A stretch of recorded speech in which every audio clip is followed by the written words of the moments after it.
everyone, my name is Shakatreya. My name is Eva. Andaraki Ugadi Subhakanchalu. Today is Ugadi, and we are going to tell you a little bit about that. And later on, we are going to make Ugadi Pachadi.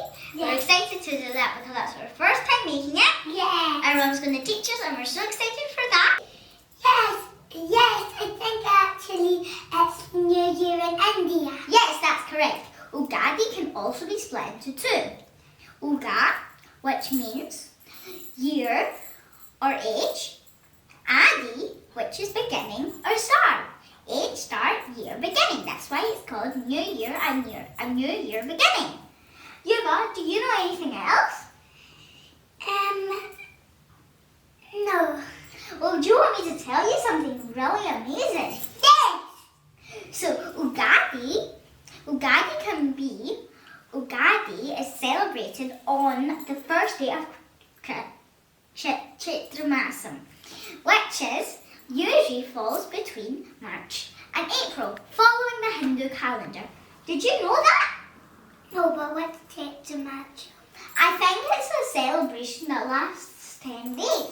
We'll come on to that in a different video. Okay. Whoever celebrates Ugadi usually makes Ugadi Pachadi. Yes!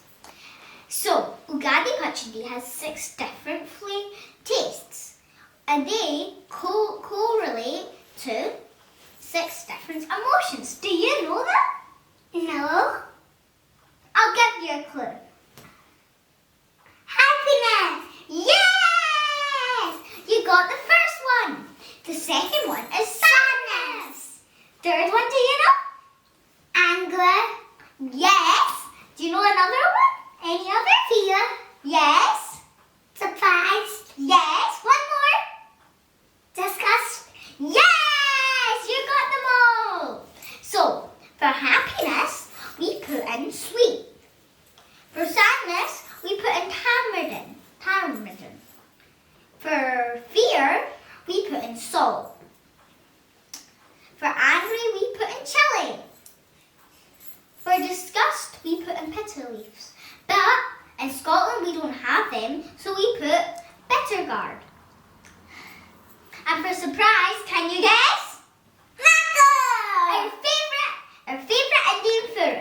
Mango! So, come back tomorrow for us making it and telling you a little bit more about it. If you like this video, please give it a thumbs up, subscribe and share. And we'll see you guys next time. Bye. Every Ugadi Subhakanchalu.